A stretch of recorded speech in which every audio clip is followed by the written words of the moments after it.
top of the morning, or actually mid to late morning, depending on where you're Yeah, at. we're kind of in the middle of the morning's on the downhill slope already. That's right. It's July 31st. Woohoo! The last month of summer is before us, pretty much August. Yeah. As we prepare to go back to a digital school in the fall. Yes, and the pandemic has no end in sight. School. It is. This is episode 71.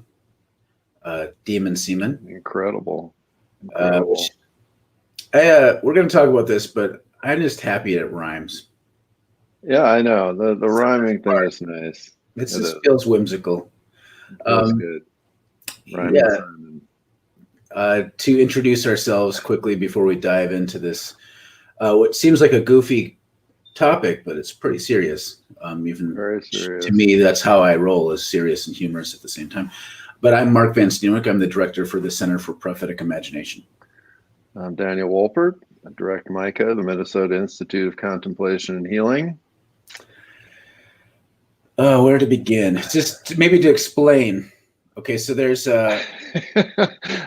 Stella Emmanuel. That's her name, right? She's a doctor who Donald Trump has touted, put forth as basically it's someone who advocates for the use of, you know how to pronounce this term. I can never remember the drug. Hydroxychloroquine. So she's a doctor who is advocating the effectiveness of that. Yep. And as is the case, anytime something Trump puts out or uses as an expert, people do a little digging to see, like, there's probably something wrong with this expert. And the thing that people are pointing to is she has ideas that seem very much outside the mainstream, at least in the United States of America. One of them being that certain gynecological health issues in people are caused by being visited by nighttime incubi. So demon sex in your dreams can cause health problems. And she has other views. And so, of course, people have jumped on this, ridiculing this doctor. I think she's originally from Nigeria. No, Cameroon. She's from Cameroon, but she studied and practiced in Nigeria. Okay. This African doctor who, in linking to her irrational ideas as proof of the stupidity and foolishness of Donald Trump, and there's some ways in which that's a fair game, but there's also some other stuff going on there that we wanted to talk about, and also to talk about, well, what is the demonic? What does it mean to have irrational spiritual beliefs? Is this something that only those foolish doctors in Africa have, or do we have some of that ourselves among white Christians in America? We're talking about all that stuff. That's what we're getting into. So I'm just going to come out firing and say that that the vast majority of stuff that I've seen related to this is racist, colonialist, driven by white supremacy. And and all these people that are laughing at her and making fun of her really could use a good look in the mirror. Yeah. I'm sure some of our viewers are going to be pissed off at you, Dan. So hopefully we'll get some good spice in this episode. Yeah. And to me, what this really shows is something, Mark, that you talk about all the time, which is people's allergy to complexity. And, we want a simple thing, a simple narrative, a simple thing to trash, a simple soundbite, something that is meme sized. And we really have a very hard time looking at the more complex and nuanced version of this. And in addition to all the wonderful things we're going to talk about now, I would really encourage folks to go on my Facebook page and scroll down to yesterday, where I shared something that a Nigerian woman friend of mine wrote, which is really brilliant and goes into a lot of the nuance about this.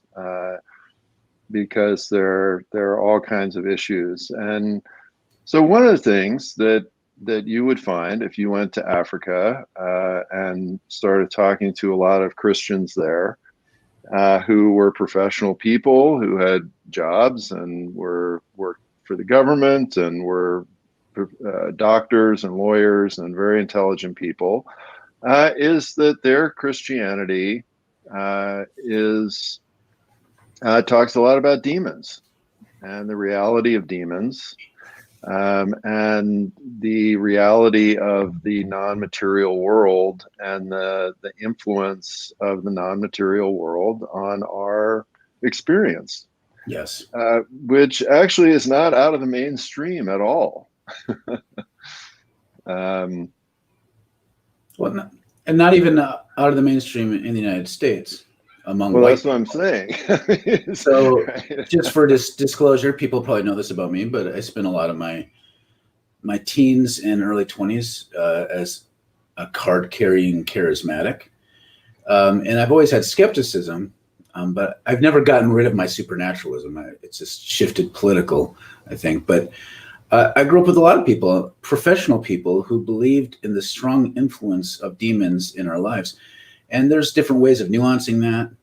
A lot of talks about strongholds and the ways that people can be demonized and it affects their actions. It wasn't as common to talk about physical ailments being caused by demons, although some people did talk that way. But what generally almost every charismatic I've known has believed is that God can heal. And so the emphasis is not, there's this de-emphasis on man's wisdom and knowledge being used, having faith in that to cure our problems, although human beings can lend an assist, but ultimately it's faith in God to bring healing. And so that was kind of to me, there's some beauty to that. Of course, there's some downsides to that too, which is why I'm not really that much of a faithful charismatic anymore. Mm-hmm. Yeah. And it would be very easy for me to mock all these people that I know and knew, but they're not somehow stupider than me at some sort of deep, fresh, new level. I'm not some sort of better version of a human being than them because I'm more scientific friendly than they are when it comes to this stuff. Yeah. Yeah. And so there's that whole charismatic and Pentecostal world. But then you also have, all of these Catholics who go to church. Mm-hmm. And again, they are very intelligent professionals, and they have good jobs, and they maybe even scientists, and they go to church every week, and they make the claim that a little wafer that kind of looks and acts like styrofoam and some wine or grape juice literally gets turned into the body and blood of a first century Palestinian who's long to get saved by God, which is hardly either a rational or a scientific view. Or what about the fact that the same first century Palestinian Jew was dead and then through divine magics was resurrected as an immortal zombie that lives for all times at the right hand of his sky father. Like, so there, right. I mean, that, or I'm not like, I don't think either of us are saying this to say, oh, look at how stupid all religious belief is. Therefore you should be a strict materialist atheist, which is, I have plenty of friends that way. And people comment on things on the CPI page all the time saying any spiritual belief is stupid. Look at me. I'm a skeptical white dude. I know it's best. Isn't Bill Maher great? Yeah. Like that kind of, I'm like, okay, what about some other irrational ideas that somehow the United States, this conviction that the United States is somehow freer than other nations, and that by bringing violent presence to the rest of the world, we can instill freedom in them too. That is, to me, and this is, I talk about this in classes I get to teach all the time, that is also a supernatural belief, and it's an irrational one. So the part of the issue is that we have a category in our head of supernatural that includes things like ghosts and demons and spirits. And then we have rational ones like politics. And somehow you can have good or bad ideas here, but they're all within the realm of rational argument. Whereas once you start talking over here, you've lost it and you're just making up crap. Right. As though liberty and freedom aren't intrinsically spiritual or metaphysical like type categories of, like those are not. That's a appeal to something other than what you can materially see with your eyes. It's a spiritual claim. Any of that stuff. Yeah. Yeah. All right. So we are getting slammed. We got to go back and inundated. Yeah, we got to go back. First of all, Bobby wants copyright rights Semen for it. Yeah.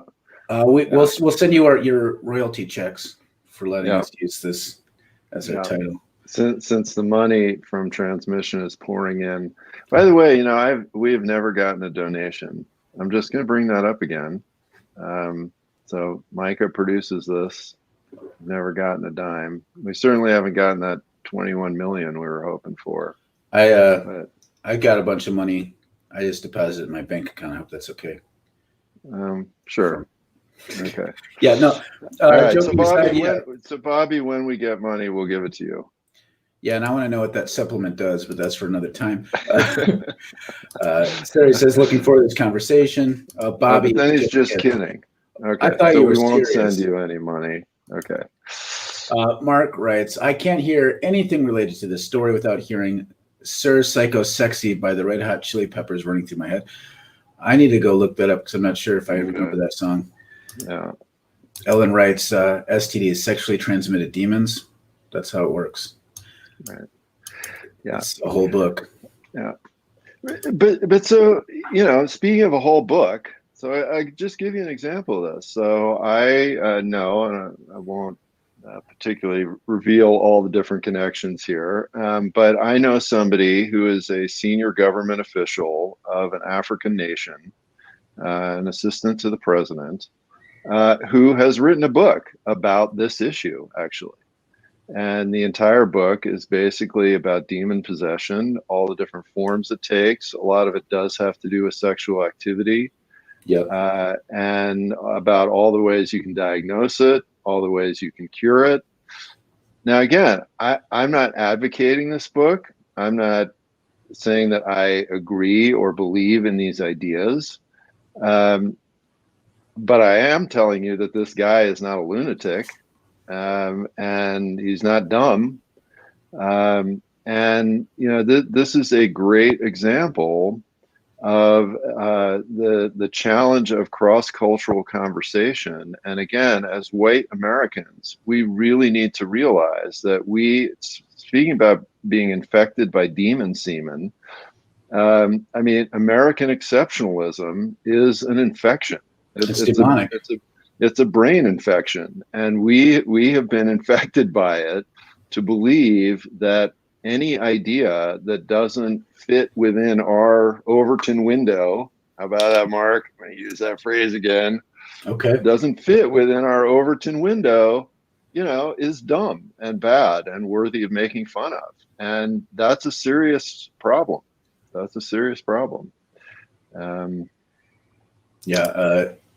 Calling her crazy is definitely a bad idea because mainstream US, we have some very off ideas too. Yeah. That's how you started. Like, we need to examine our own beliefs and convictions. And again, I don't think the goal here is to become some sort of hyper rationalist atheist, as though that somehow liberates you from the idea of superstitious beliefs, which is something I challenge all the time and I get into fights with all the time. Silas writes, link to your guest. Facebook. I'm your guest, I guess. Yeah, it's on Dan's page. So if you go to Dan Wolpert's page and scroll down, you'll find it. Yeah. Series writes, white people have fucked up spiritual beliefs. They are called TULIP. That's a Calvinist thing. Total depravity, unlimited. There's each one I can't remember. You unconditional something, limited atonement, Irresistible grace and perseverance of the saints. I can never remember the U. Predestination, I think, is P, actually, maybe. Or is it perseverance of the saints? Anyway. God controls everything. Yeah. That's what that is. Right. Prosperity gospel, which it's one of our biggest exports. Culturally appropriate New Age spiritual thought, New Thought movement, all kinds of things. All kinds of problems. Kathleen writes, I know many people who believe in ghosts, and no one sees them as crazy, not to mention virgin birth and physical resurrection. Yeah. Silas Dan Wolpert is co-host of Transmission. So again, you go to Daniel Wolpert's page. There we go. I think that's getting worked out. I see in the comments. It's getting worked out. Thank you. And then Amy also linked it. Here's the post from Iabo Onapide. I don't know how to pronounce that name. I apologize if I butcher it, that Dan mentioned. People can follow. Go to one of the, I don't know which page. We can't tell if this is on the Transmission page, my page, or the CPI page that these comments are coming, but just look on Dan's wall. Sirius writes, I'm Catholic. I was studying on my own time animist, Taoist, Filipino indigenous thought and cosmology because I like them. I would hate to be seen as irrational by WASPs. Right. And so, Sirius, this actually brings up a great other point, which is this whole issue of what is called syncretism. And syncretism is seen by many Christian fundamentalists as, the worst possible thing. And basically what this word means is that something is an amalgam of different ideas. Usually it's applied to religion, but it could be applied to other things as well. So it's this observation that a religion picks up other kinds of traditions, thoughts, rituals, theological strains, metaphysics, all kinds of stuff, right? And that's what forms the religion. And there's this mythology among a lot of folks that is bad and that there is a pure religion somewhere out there in the cosmos. We're not sure where to find it. And you have to only engage in this pure religion. This is completely ridiculous. There is no such thing. And syncretism is actually the normal process of the development of religion. And if you look at American Christianity and things like Christmas trees and Easter bunnies and the date of Christmas and Easter and the calendar and all this stuff, you will be hard pressed to find any of that in the Bible. Well, and all of that is syncretic activity that has occurred over the centuries to create the religion that we have today. All sorts of fundamentalists hate all those things. And this is where it's interesting to me. This idea of a pure disembodied Christianity that one can kind of figure out from scratch, which is what fundamentalists tend to do. This idea of syncretism, to me, it's better to think about what forms of syncretism are helpful and which ones are more harmful, rather than like it being. But when from fundamentalist perspective, the goal is not harmful or helpful, it's about obedience. And you have to be obedient to the pure dictates of God, right? So syncretism is bad. And so if you talk to someone and say, did you know that the idea of the resurrection from the dead, which appears in the New Testament, was not the majority view in the Hebrew scriptures, because that was that was a syncretist idea. All kinds of stuff we even read about in the scriptures, syncretism. Yeah.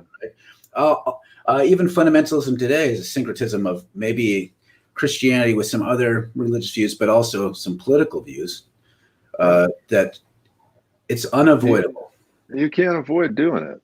Yeah, no. That's completely normal. So we have to maybe evaluate which sorts of influences are more helpful or not.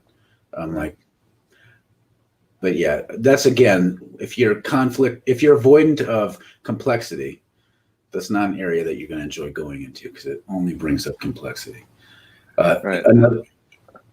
Go ahead. And, no, and just getting to the next comment. So Heather's got a good example of this is an irrational, very common U.S. idea. Violence is considered redemptive in this culture.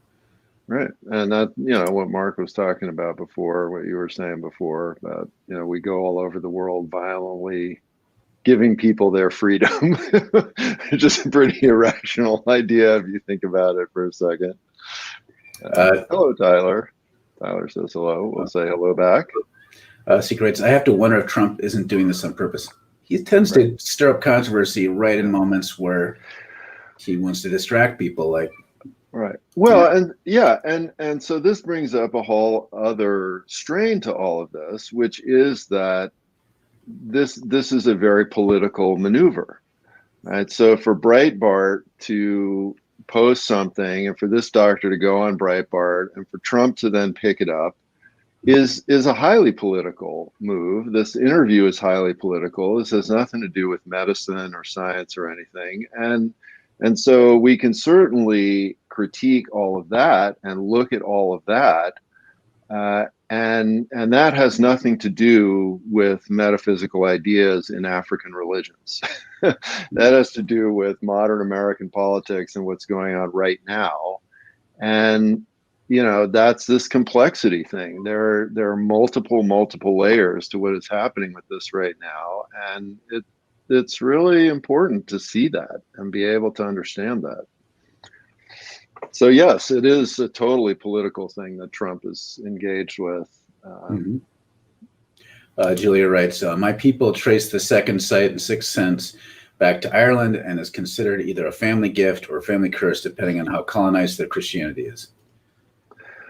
Right. And Julia, it's interesting. And the thing that Iabo wrote, she has an Irish grandmother, and she talks exactly about the same thing, right? That, you know, her mom got mad at her once for sort of trashing some of these non-materialist views. And she said, you know, your grandmother, if a spoon fell off the table, would think that the leprechauns were attacking, and that, you know, you had to do something to prevent them from cursing you and stealing your stuff. And that's no different an idea than a lot of these other ideas.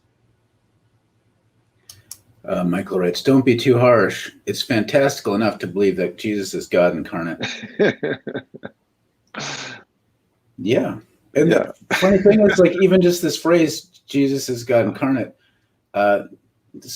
I know people are avoidant of going deep into theology sometimes. They think it's too heady, but like that phrase is not a simple idea to understand even at all, even a little.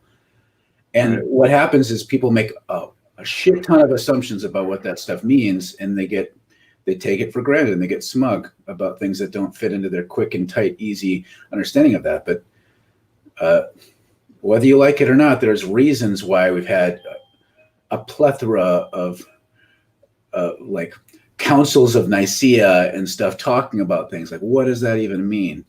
Because the idea of the divine being somehow housed in one man in a way that determines the fate of everyone in the world is a pretty big idea that's hard to really wrap your mind around.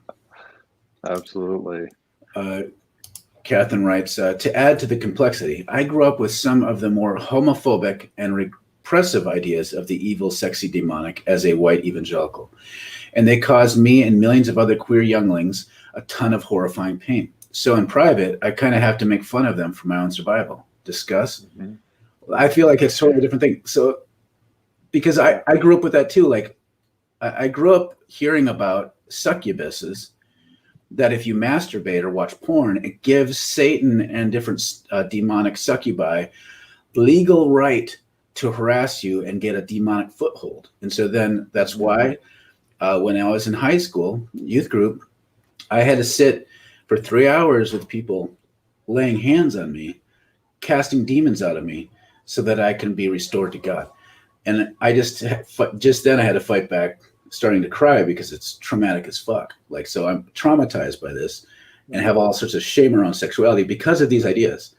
So I'm with you. Like, and I think we need to be able to make fun of these ideas, but when we like ripping on these ideas that cause us harm and is different than saying, look at that crazy African woman, which I think is where the line goes. Yeah. And it's very important to recognize that and this is where this notion of some pure religion, and Mark, we were talking about this before we got started in terms of Islam, right? Because this is the other favorite target for white folks of all stripes, but people who also consider themselves progressive, right? Is to say, oh, Islam is at its heart and founding an evil, violent religion.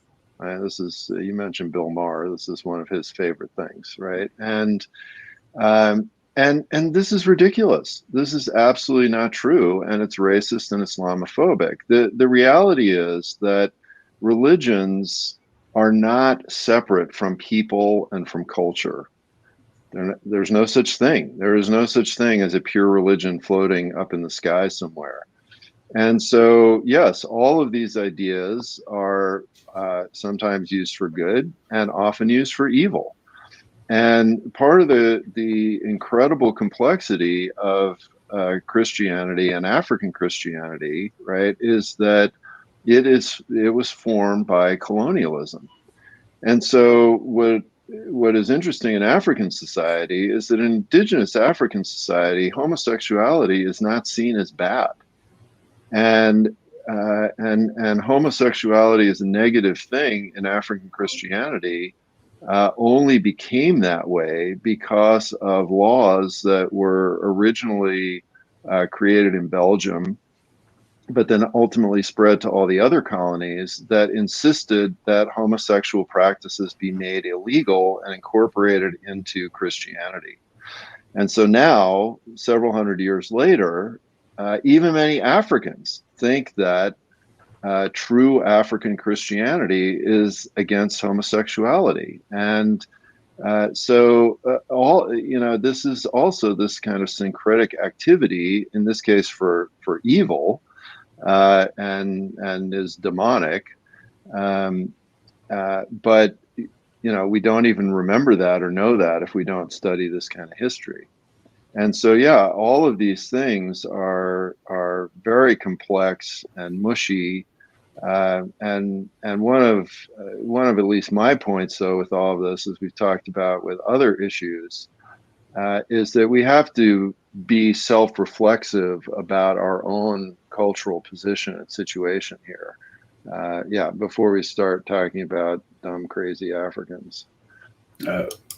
Anna writes, I've certainly been concerned at the crazy African lady tone and the conversation took so quickly. I went to a really white evangelical church in the Twin Cities that believes similar things. And that's right. Yeah, absolutely. Ellen writes, you will have to have a series on this. You're already 15 minutes in it and you're still just beginning to unpack. No, I mean, there's a lot to this. It really touches on a lot of things. For sure. At least a second episode. Part 2. Yeah. Because we haven't even gotten into talking about what we think the demonic might actually be or is, which I don't think we're going to get to that at all. Ellen writes, is the cosmic pure religion Platonic? That's right. That's right. The pure form. Yes. There's a play on word between Platonic and sexy demon sex there that I could work with, but I'm not going to. You were going to say something, Dan. Well, but I do think that, I think that notion of pure religion comes out of that Platonic idea of pure form that's very popular in the West. And, anyway, we got to keep rolling through these comments. You guys are awesome. Yeah, these comments last few days have been fun. Just a great flow of I know. Insight. This week, you guys have been firing on all cylinders. Ellen writes, I've seen progressive anti-empire folks excited about her speech, shouting with Joyovrip. Shake my head. I don't understand quite how. Yeah, I'm wondering more if you could say more about that. Yeah, if we get time that one I haven't heard. Watching you get free marks a joy, as is getting to know the two of you better through the series. Thank you. Yeah, thank you. Max writes, the particulars of Emmanuel's claim are incredibly tied to the historical contemporary mystique surrounding the health of women, non-men, mystique of the womb, sexuality. And I think this is also part of the strong response to her work. No. Kathleen writes, just today I had someone tell me that COVID didn't take my daughter. God did. Oh, Jesus. Doesn't that make God sound demonic?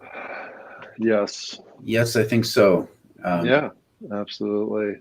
Absolutely. And I did. There's a lot of comfort in this idea that God has that level of control. And so when my mom died, it was a very painful time in life, which I'm not going to get into all the particulars now, but I shifted towards Calvinism, of this idea that God predestined and God was responsible. Because at that time in my life, it gave me comfort. Now it gives me the opposite of comfort. And so people hold all sorts of strange ideas because it makes them comfortable, even if it harms them. Yeah. Patriarchy fears the power in two-spirit people. Absolutely. Yeah. Any kind of queerness is a threat to patriarchy, for sure. Finger snaps, Ellen. I'll do this to amplify that. Susan writes, the flip side of this is having divine protection from the virus if you're a believer. Hobby Lobby founder and CEO is this kind of nut. Right. Yeah, exactly. So that's a great example of white evangelicalism idea that's going on right now, right? You got all these people going around saying, if you wear masks, you don't have faith in God. And yeah, that's just as crazy. Exactly. We want to use the C word. Yeah. It definitely is a widespread irrational belief. Yeah. Faith writes, I think William Brannan came up with the idea of serpent seed. I'm not exactly entirely sure what serpent seed means. I can kind of guess. Well, I think it's talking about what you were just talking about. I haven't heard of that guy, but yeah. Max writes, in Western medicine, the womb and the male body. No, we already got this one. Must have. No. Western medicine, the womb and the non-male body are mystical, strange, etc. The wandering womb. Women especially are constantly disbelieved about experiences of endometriosis and the like, called crazy. Yeah. Yeah. I mean, the word hysterical and, hysterectomy, these come from the same root. So yes, Western culture, Western medicine, has a very rich history of irrational and horrible views of women, behavior towards women. We could get into the whole thing of racism and how Black women are treated by medicine and not believed about pain. And, even a multimillionaire like Serena Williams almost died given childbirth because her doctors did not believe what was going on with her. And so, yes, I mean, we are full of these kinds of highly irrational, very much formed by all kinds of very oppressive and negative belief systems, views about bodies, sexuality, the non-material realm, and we need to start looking into that before we start looking at how somebody else is organizing their belief systems around the universe. Mm-hmm. Gus writes, a lot of the homophobia in Africa came as a result of one American fundamentalist missionary in the mid-90s. A lot of the laws are recent. I don't know enough about that history, but I know, I've known missionaries to all kinds of parts of the world who spread very weird American fundamentalist ideas. So that has been a toxic influence. Faith adds that Branham is from charismatic history. I've heard of Branham. I'm just not sure of the demon seed idea, what that means for Branham, but I have some guesses. The church I went to was really strong into spiritual warfare. And so there's often this, even just each city has its own demon prince, and you have to tear down the strongholds of that city. And it almost always worked in such a way that the poor, like Phillips, they would assume that Phillips neighborhood where I live now, which is a diverse, lower income type neighborhood with a lot of immigrants, is more under demonic control than Edina, which is a wealthy suburb. And I remember the day when I was driving around with this guy who wanted to pray over these areas, and it struck me like if demons were in control somewhere, they'd be living in the suburbs more. and he got pissed off at me. So it's interesting how the demons are always more present in the things we tend to hate. So that's interesting and worth looking at. Heather writes, makes me appreciate the stories of vagina dentata. I don't know those stories, but it sounds interesting. Another episode we can dive in. Ellen writes, a person who was in the Psalters, which is a Christian radical group, musical group, posted about the video and how powerful Emmanuel is and how excited about the video the poster was when she saw it. I guess if you go far enough left, you turn out a little right. I don't know. Theory. Just to get through, because we're way past time now. Max writes, I think the misogyny and racism directed at Emmanuel comes from the same place of the misogyny and doctors' disbelief of women knowing their own bodies. But her claims also perpetuate the strangeness, alienness of women. And it's okay to point out that her ideas about COVID are harmful. Yeah. To disagree. We're not going to fetishize her to the point that we can't disagree with her. Right. Yeah, none of this is to endorse any of her ideas. No, but you don't have to be like insulting about it. Say, like, I think those ideas are harmful and I'm not going to give them ground. And I think we need to challenge those ideas. That's all fair game. Yeah. Oh, great. There's a link about serpent seed. Yeah, so serpent seed on Wikipedia. Right. Look it up. That's our concluding thought is everyone do your research into serpent seed. Yes. Yeah. And write a report and send it to us. All right, and thanks again. This was great, and great week of transmission, and great week for the virus too. It's growing rapidly. Yeah, yay. So have a good weekend. See you next week, everybody.